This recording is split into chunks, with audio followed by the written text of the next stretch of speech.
BPFआ जाहैबाय सबसे गाहायसिनाव थागोन बिसोर 1.5 लाखसोनि बारा भट मोननाय नङा देरहाया बिसोरो गावसिनि भटार्स रायजो राजाफोरखौ हमथानानै दोननो 2025आव जेला काउन्सिल इलेक्सन जायो आरो गेलेहैबावनो हायैलाय खोमा बे आसाजों बिसोर केन्डिडेट होदों आरो देरहानो थाखाय बिटिआरनि जिथु दफा बेफोरो खायसे खायसे जाफुंनाय नङा आरो सरकारा बुंदों बेयाव मा बुङो बुंनायाथ' बेबायदि अनेक मानसि बुंनो हागौ खिन्थु एसे थट गोनां मोजां मानसिफ्रा बुङोबा बेनि एन्सार होजायो ना होमबा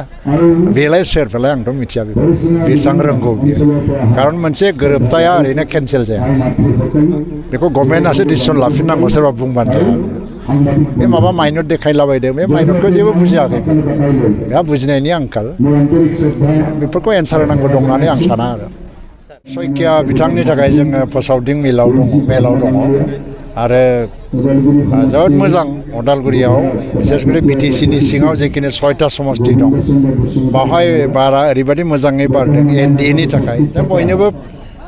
प्राइम मिनिस्टार हिसाबै नरेन्द्र मदिखौ नांगौ आरो आसामाव डक्टर हिमन्त बिश्व शर्मानि दैदेननाय जि सरकार बेनि सायाव बिश्वास दङ बर' गोरोबथा मावफुंनाय गोजोन लाखिनाय डेभेलपमेन्ट गासैबो बिथिंखौ लाजोबनानै दा एनडिएनि केन्डिडेट हिसाबै दिलीप सयकियाखौ देरहानायनि मोनसे रायजो राजाफ्रा गोसोखौ थिग खालामनानै लानायखौ नुनो मोन्दों बुंनायाथ' बेबायदि अनेक मानसि बुंनो हागौ खिन्थु एसे थट गोनां मोजां मानसिफ्रा बुङोबा बेनि एन्सार होजायो ना होमबा बेलाय सोरफोरलाय आंथ' मिथिया बेखौ बेसेबां रोंगौ बियो खारन मोनसे गोरोबथाया ओरैनो केन्सेल जाया बेखौ गभर्नमेन्टआसो डिसिसन लाफिननांगौ सोरबा बुंबानो जाया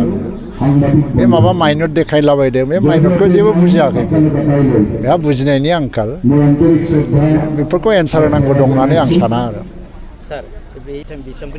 बियो बाजेटजों खोथा थायो ओमफ्राय जिहेतु माखासे लिगेल प्रसिडिउरबो दं बेखौ एनडिएफबि दैदेनगिरिफ्रानो लिस्टफोरखौ प्रिपेयार खालामबाय थादों फाइनालाइज खालामबाय थादों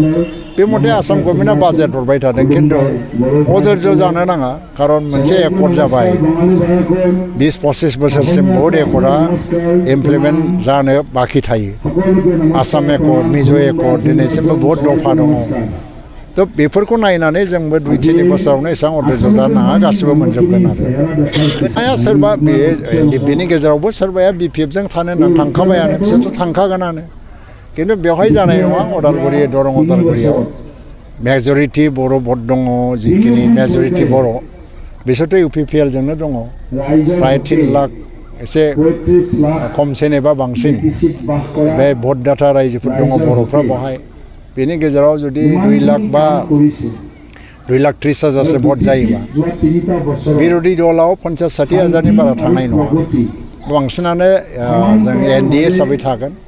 आरो बेवहाय कंग्रेसनि खुनु चान्स गैया कंग्रेसआ देरहांबो जानाय नङा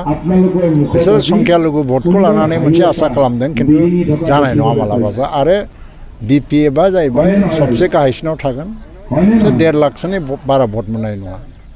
देरहाया बिसोरो गावसिनि भटार्स रायजो राजाफोरखौ हमथानानै दोननो 2025आव जेला काउन्सिल इलेक्सन जायो आरो गेलेहैबावनो हायैलाय खोमा बे आसाजों बिसोर केन्डिडेट होदों आरो देरहानो थाखाय हाबनाया जोङो स्टेज बाय स्टेज लांबाय थादों बे एमपि इलेक्सननि उनावहाय माखासे गामिफ्रा फैगोन आरो एसे सम लाबावनो हागौ बियो खारन बाउन्डारि कमिसनखौबो जोङो एक्सटेनसन खालामगासिनो दं खिन्थु आं दहाय बुंबाय जे मोनसे एकर्डखौ इमप्लिमेन्ट खालामनांगौआ एसेबां गोरलै बाथ्रा नङा दिनै बिएलटि एबा